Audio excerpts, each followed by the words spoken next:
Tem um momento na carreira que precisamos dar um passo além. É hora de fazer uma pós-graduação. Só que muitas vezes o custo pesa no bolso, inviabilizando tudo. Com a pós-graduação do Senac, você não tem esse problema. Cursos com até 50% de desconto e muito mais tempo para pagar. TCC opcional, modelo flexível com aulas presenciais e online e alguns cursos com apenas 12 meses de duração. Não tem mais desculpa, hein? Saiba mais em sp.senac.br/pós-graduação.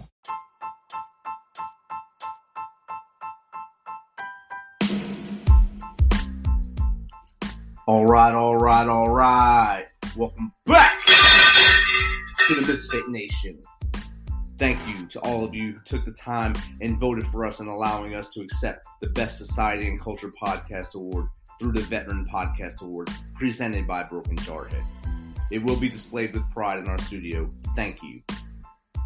So as we move through our lives one step at a time, the key point is we keep moving forward.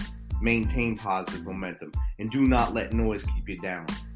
September was Suicide Awareness Month, and now we've transitioned into October, my favorite month. Halloween's in it. It is also Domestic Abuse Awareness Month.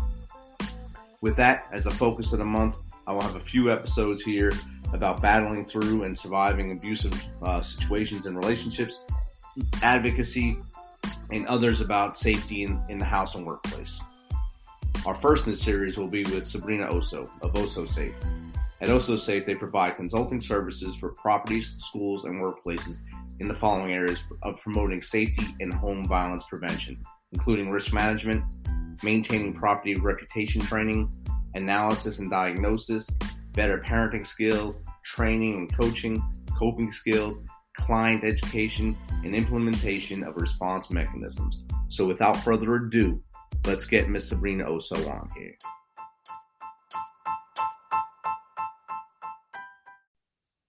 Sure. How you came into this line of work?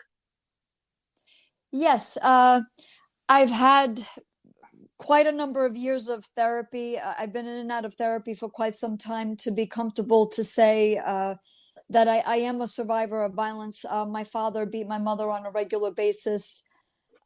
Things were very bad in the household, and so that's my biggest qualification, if you will.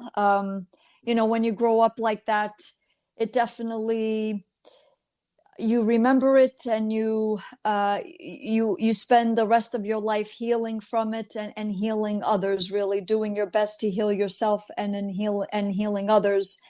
And I did do the thing that I was supposed to do. I graduated university with a computer science degree. I went off on jobs and I moved out. But my therapist said, Sabrina, you're a dancer. You're a dancer. You need to dance. You need to go for it. So I did. I couldn't even think about dance, Richard, when I was growing up. There was no one to take me, and I couldn't even think about it. It was way, way, way in the back burner. And but I pursued it. I just went all for it. I was deeply immersed and submerged and immersed in the dance world in New York City. I was hopping from 3 major dance studios, Alvin Ailey, Steps, and Broadway Dance Center. And I trained, and I was taking 12 classes a week. I was auditioning like crazy. I was auditioning in all the 5 boroughs and New Jersey, and then I did get gigs, and and after a while I said, I'm just going to write my one-woman show. I knew people that did that one-man show, one-woman show. And I just started writing, and I created this show called Home Sweet Home. And I play different women being abused, and she goes to her good place. That's where the dancing comes in. But then she's pulled back into the terror of violence, of abuse. But the show ends really strong, really empowering. And I actually performed it with my dance students. I taught dance for like 10 years. And it was a great, great experience. I wrote it, performed it, and choreographed it. And I did a lot of research for that show because I wanted it to be entertaining, but also educational. And I could not believe the statistics that I was finding. I couldn't, I was blown away. I knew my trauma, but I didn't know how common it was. So I said to myself, I have to make this into a business. I have to make this into a bona fide business with products and services. I'm not a charity, I'm not a nonprofit. It's not the model that I chose to take. And that's how really Osso Safe was born, from my one woman show. I hope I answered your question. Oh, yes, you did. That was good. And that's very impressive that you took your trauma, basically your upbringing and what you had to witness growing up, and made it into avenue of good, I guess, a product of good to help others as they go through the same things. And I know a lot of people always think they're alone in that fight. They think they're the only one that this is happening to. And I'm sure you thought the same thing until you did your research, until you've seen that wide aperture of how many people out there actually live in that realm of violence, or realm of verbal, physical abuse and trauma in their lives. And until they get older, they don't realize how bad it is until they see something good. Correct. Yes, good point. You know, when you grow up like that, it really messes you up, because anything good that happens, or that good people that enter your life, you push them away, you turn something good into something bad, or you kind of poison it somewhat, because that's what you're used to and you think that's normal. And we at Osso Safe, by combining education and technology, we're looking to reverse that in people's psyche, in people's minds, and to say, look, good is should be normal. It's okay to have good people in your life, good relationships and healthy relationships. In fact, that's what needs to be normal, not the other way around, not verbal, physical, sexual abuse in any capacity. So yes, good, very good point that you brought up. Yeah, I being in the military, I witnessed a lot, especially when I became a leader. I became a leader really early in my career, so I was still young and not understanding what happens to people when they are in those kind of situations. So I kind of thought I was helping people early in my career, and it took time to realize how to actually get them help. That I wasn't the person that could help them. They needed actual real help, and someone that was trained to do so. And I've seen a lot throughout my career of this happening, and people kind of hide it because they didn't want to get in trouble or get their significant other in trouble and ruin their career, whereas they were already ruining their own lives. Yes, yes. And you're talking about specifically in the military? Yes. Right. Yes. Yes. I mean, I see this where in the military there is such a thing as marital rape, and that's not to say that it doesn't exist in other in couples that are not in the military. I'm not saying that at all. But in the military, yeah, it's where the person comes back, the soldier, whether they're in the army, the in the navy, in whatever the in the military, and they don't shut off. I mean, how can you were just in war, and I'm not making excuses for them, but you're correct. Therapy needs to be a big part of one's existence. In fact, we have made this a part of residency. And this is what we are promoting and what we're marketing and what we are encouraging in the real estate industry. Um, and and that includes military families, especially ones that come back. You know, they're deployed and then they come back, and this is men and women, you know, men and women both. um it's definitely, you cannot go through this alone. You cannot solve this alone. You cannot, yes, you could probably bottle it up inside for a while, but eventually you will explode. And the children see this, right? If you have children, they see this. They see this in you. They see this in their mothers and fathers. And it's very unhealthy, and you don't want the kids to perpetuate and continue the cycle abuse, of violence, of chaos, of dysfunction. So there's multiple components in this whole equation, and yeah, I'm glad that you encourage that in your field, in the military. Like, look, you need help. As we say at Osso Safe, there's no shame in getting help. There is shame in not getting help. So it's very important. Yeah, exactly what you said. Most, like the children, especially if they see it, they think that's how it's always supposed to be. So say it's a little girl seeing her dad beat her mom. When she grows up, she's going to look for a guy that's just like that. Right. And repeat that cycle, and it's going to go on forever and ever. And the son, if he sees dad beat mom, he thinks that that's the way a man is supposed to treat a woman, and it's still the cycle always repeats until there's a corrective step taken to wash that out. And I think organizations like yourself trying to not influence, but educate and show them the right ways is the best way to do things. Yes, and I just want to make it a point again, because organization, I'm not a charity, I'm not a nonprofit. We respect all the charities and nonprofits that deal with domestic violence, or as I prefer to say, home violence. But we're a company that we're making this a required standard condition of residency. We're marketing something called the Osso Safe Home Sweet Home Package for landlords and tenants right now, but we're looking to make this across the board, all residency. And as I mentioned, therapy is part of your residency.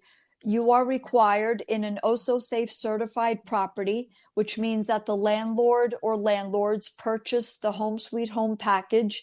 And we're saying, look, get us in there. We will have everyone sign the policy that basically states, I, as a landlord, I promise to provide you a safe space for you to live. You, in turn, as my tenant, you promise to not act in any way, shape, or form that is abusive. Otherwise, you, the abuser only, gets immediately evicted from the premises. And we go into full knowledge knowing that that would be the consequences. Then there is the seminar, which everybody gets educated, everybody. It's a blanket education. We go over facts, statistics, warning signs, definitions of abuse, the difference between abuse and discipline, so that way everybody's on the same page. Then we have an app that detects violence. So that way it eliminates the he said, she said factor. And it gives alerts to the landlord like, oh, wow, I have a 10-unit building. I just saw unit 2 and unit 10. You just beat the crap out of her, or you, mom, you just beat the crap out of your kids. You got to go. You know the rules here. You're in an Osso Safe certified property. You are held to a higher regard, a higher standard. And then there is therapy, assigned therapists to the property, where you are required as part of your residency to check in with your therapist once a month. Is everything okay? Do you feel like anything is looming? This is on the preventative side. This is what makes us different than other than charities, really, or nonprofits. We are preventative. Because once cops, police show up at a residence, as far as we're concerned, it's almost too late, because then you're dealing with you're going to have to call lawyers and police and relocate to a shelter, to a nonprofit, uproot the kids.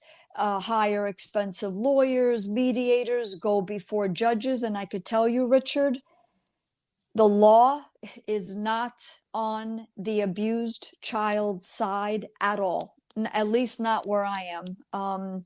And I see this too often. And with my company, we feel that we eliminate a lot of the red tape, a lot of the, like I consult with a small team of lawyers on a regular basis. And one of them has told me, wow, Sabrina, what you're doing, you're actually short circuiting the entire nightmare of what's being done now, like in a good way. You're short circuiting it in a good way, because you don't need all of these professionals, because you're taking care of it in residency right off the bat.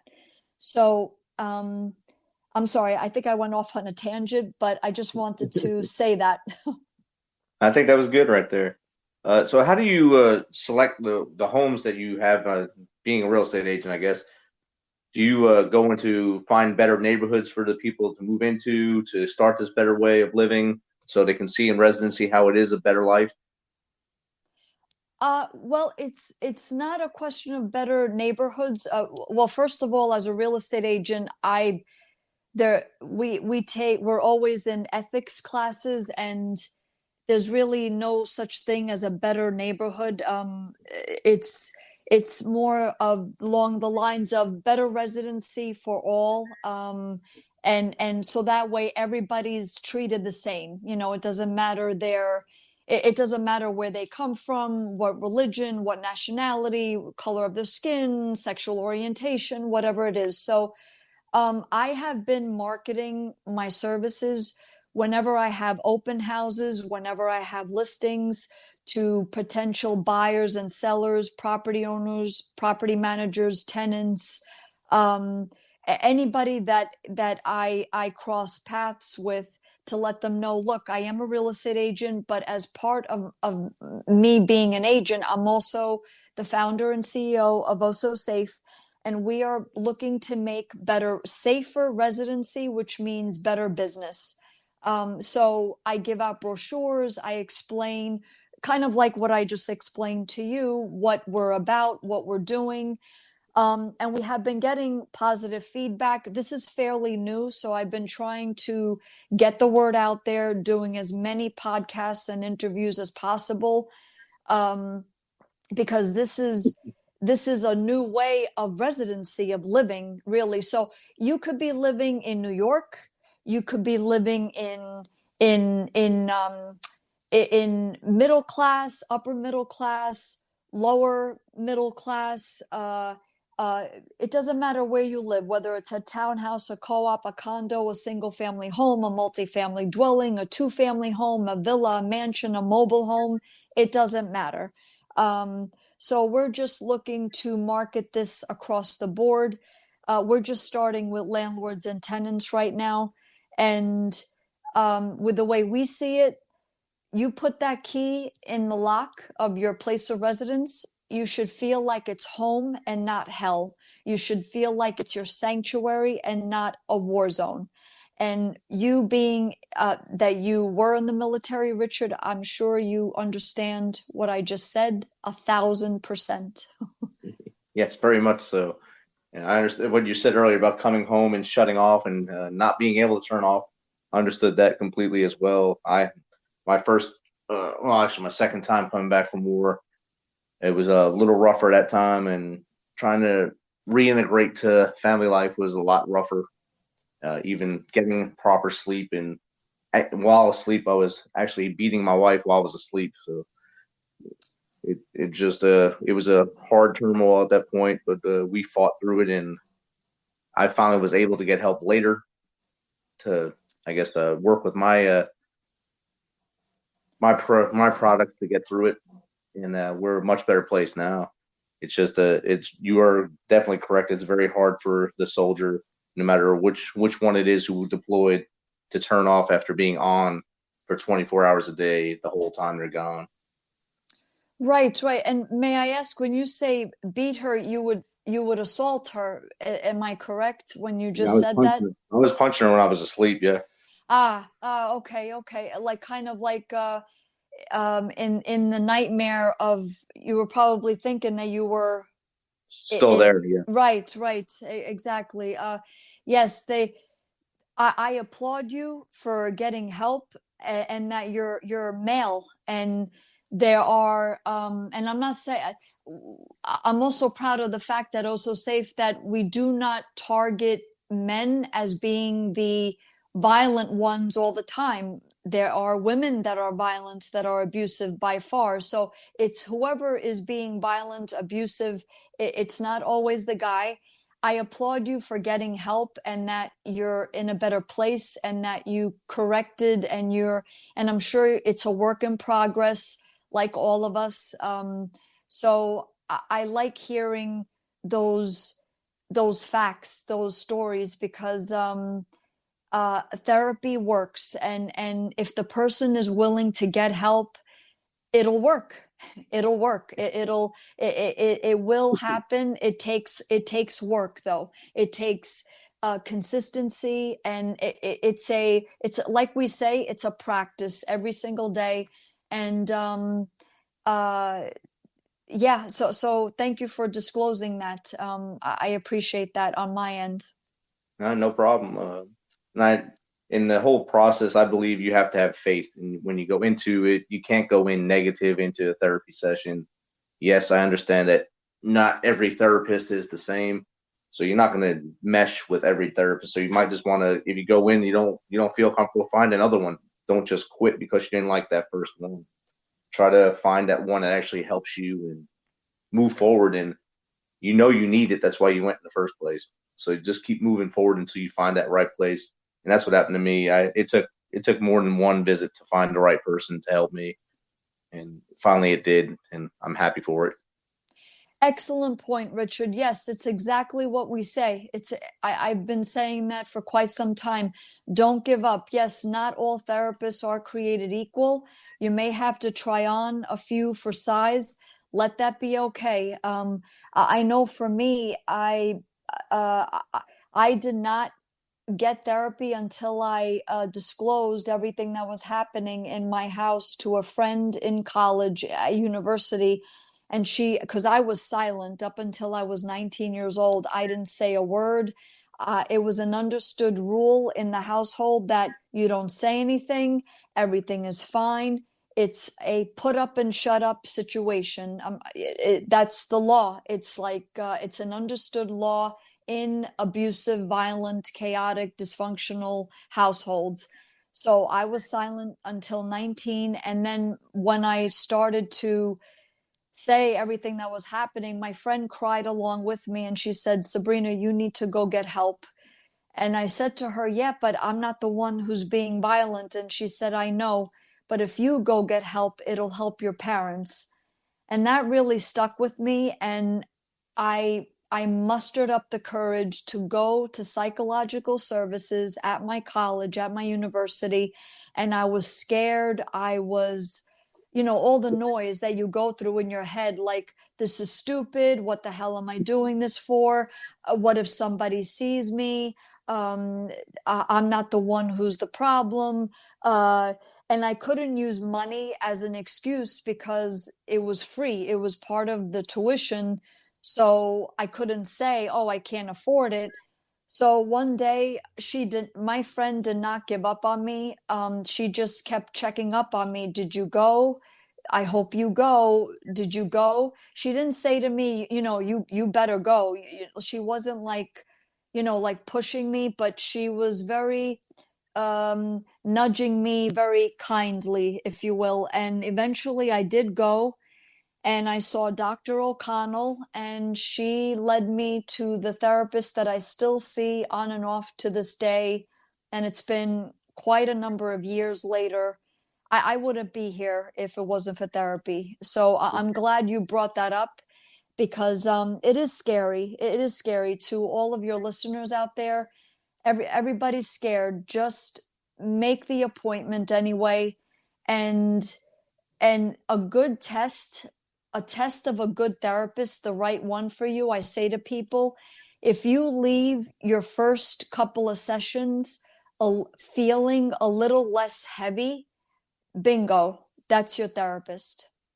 So if you feel after your first couple of sessions like a couple of rocks and boulders were lifted off of your shoulders, then you have the right therapist. Because that's how it felt like for me. And I passed that along on my interviews, just to to gauge, well, how do I know? How do I know if I have the right one? So excellent point, Richard. Thank you. I learned on the fly, so I wasn't school trained. I just learned by feeling it out, and the process. It's individual, the process, obviously, and it could help to have both parties get into counseling together after a while, after they do individual, so they know. at one point that they both tried to help. And sometimes you just got to break away if it's a couple thing and find that new partner. I see on your website you list out the warning signs. These are signs that I mean, everything on there is it's pretty straightforward. But how if so for the listeners, if they're walking or they're in their workplace and they're talking to their coworker, what are telltale signs that they can look for in a coworker that they're being abused? Yes. If they're wearing sunglasses and it like dark sunglasses, yes, people wear sunglasses for the sun and maybe for medical reasons, but chances are it could be that they're hiding a black eye. If it is warm outside and people are wearing long sleeves, like on a regular basis, you never see them with short sleeves or three-quarter sleeves. And this, and I am speaking about in the workplace. Yes, there's air conditioning. We realize that, but chances are they could be hiding black and blue marks, cut marks, baseball bat wounds. That it could be that they're being abused at home. If they keep coming in late, and the excuses are more and more just stranger and stranger, or and even if they say, oh yeah, I just fell down the stairs, and there's a puncture maybe somewhere on their body, and they make up some excuse like, yes, I fell down the stairs and I bumped my arm on this one or on this or that. Chances are it's not a fall down the stairs, or it could be related to abuse where they fell down the stairs, they got pushed down the stairs. If eating habits, that all of a sudden they were healthy eaters and all of a sudden there's tremendous, but over a gradual period of time. And when I say a period of time, it could be a couple of weeks, months, they gain a good amount of weight or lose a bunch of weight. That's another sign that they could be in an abusive relationship.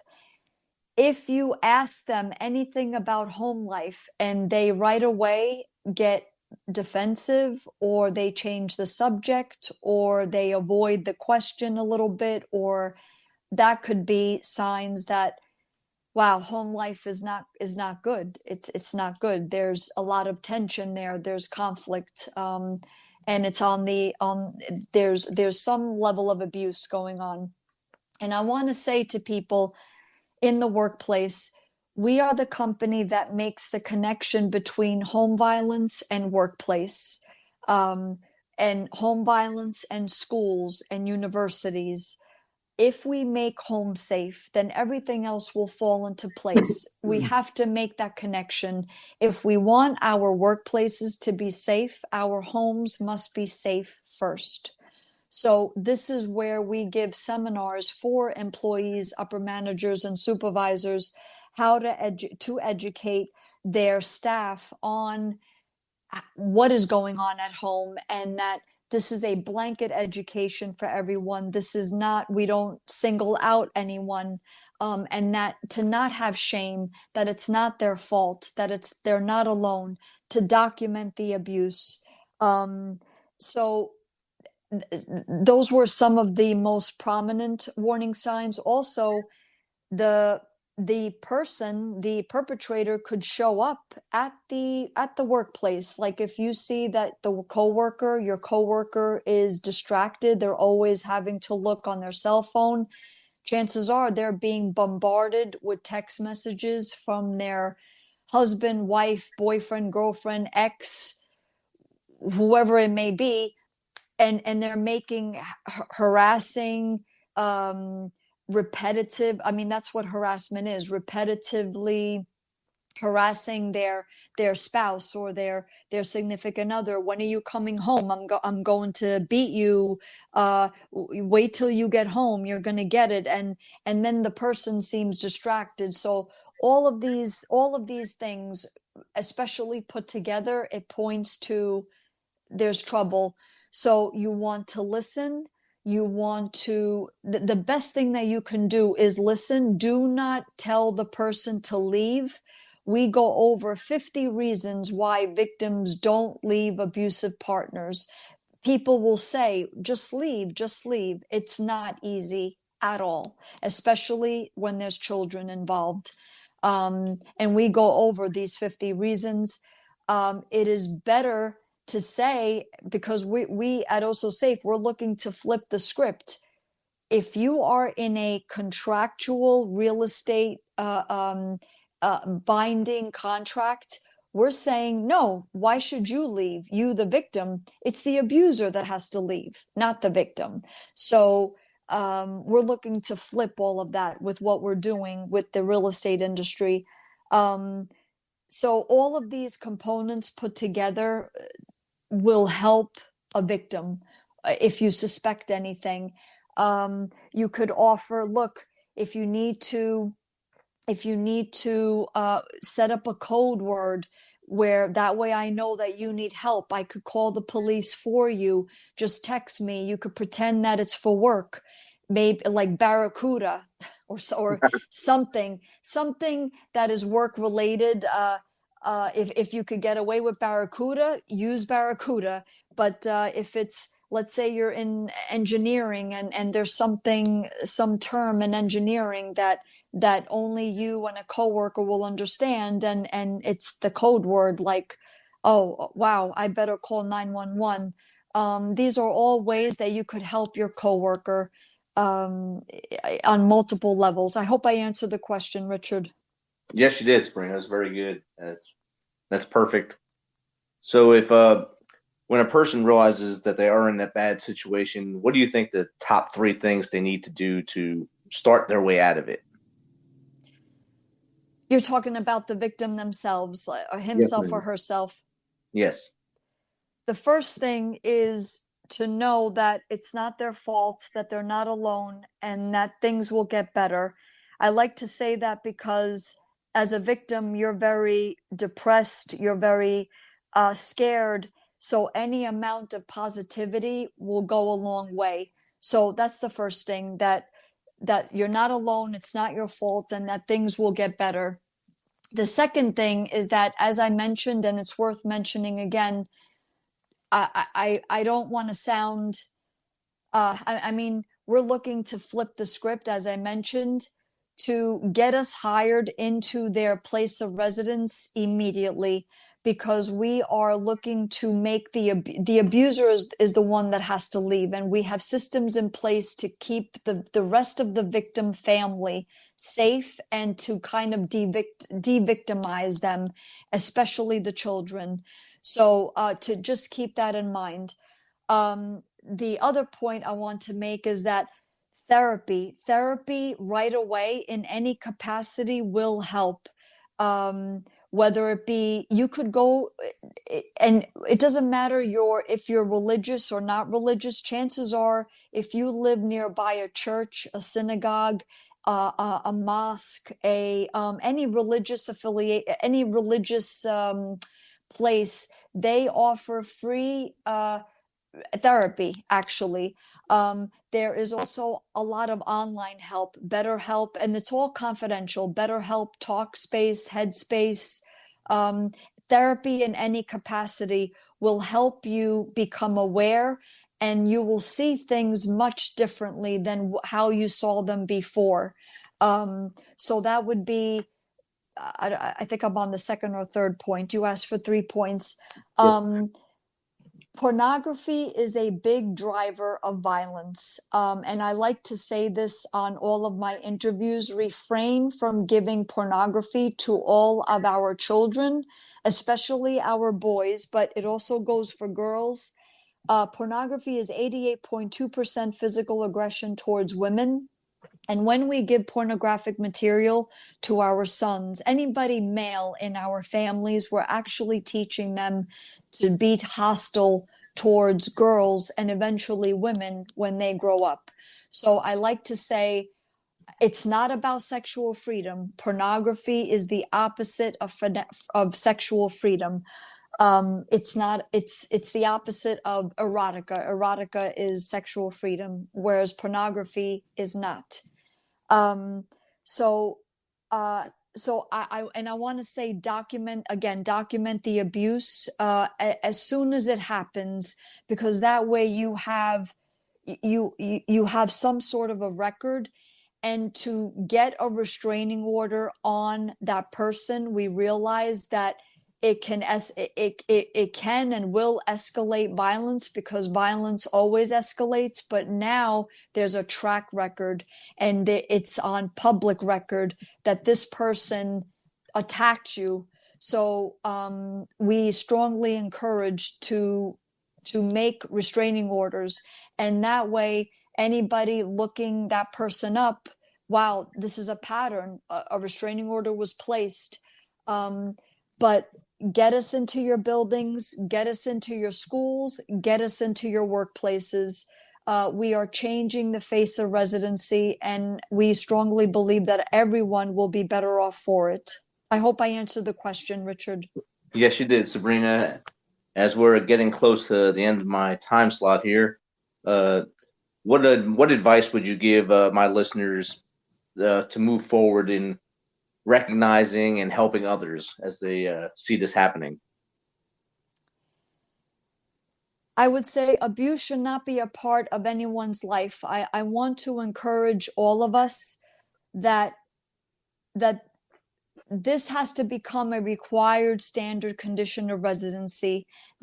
So I want to say to your listeners to think of violence differently, to think of safety differently, where no one should be living with violence, abuse, chaos, dysfunction. There's enough problems out there without all of that help us to be stronger and better people. There's natural calamities. There's losing your job for whatever reason. We should not be dealing with abuse, violence, chaos, dysfunction.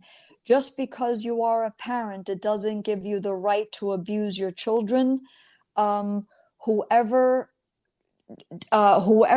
is a strong influence in your child's life, a positive influence, keep that person in that child's life, whether it be a family member, whether it be an aunt, an uncle, a grandmother, a grandfather, a close family friend.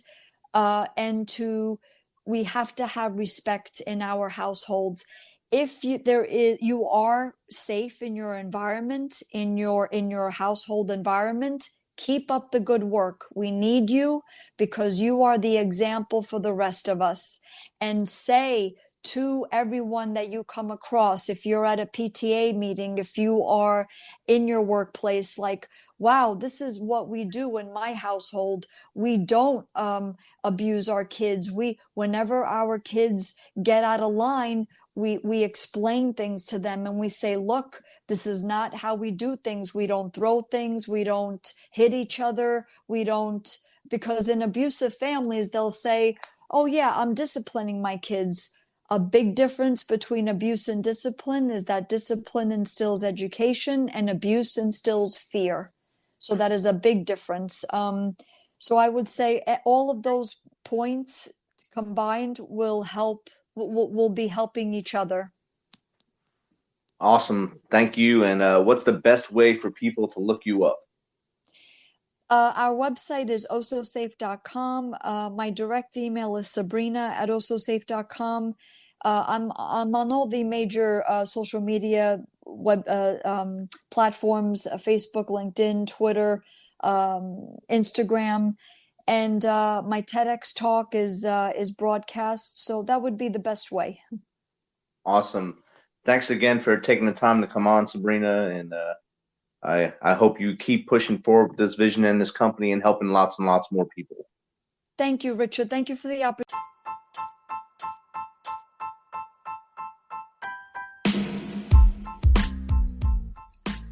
That was great chatting with Sabrina and learning her story and about Osso Safe. Thanks for sharing your experiences and vision with us. So you know how we do this. Thanks for taking some of your time to spend with us on the Misfit Nation. Be sure to hit that subscribe button and share the link as much as possible. If you want to, please become a supporter to help us carry this on. We'd appreciate you. If you know someone that would bring great energy and have an awesome story to the show, have them visit our website, at themisfitnation.com and reach out to us. As always, till next time, be humble, stay hungry, and keep hustling, because we are the Misfit Nation.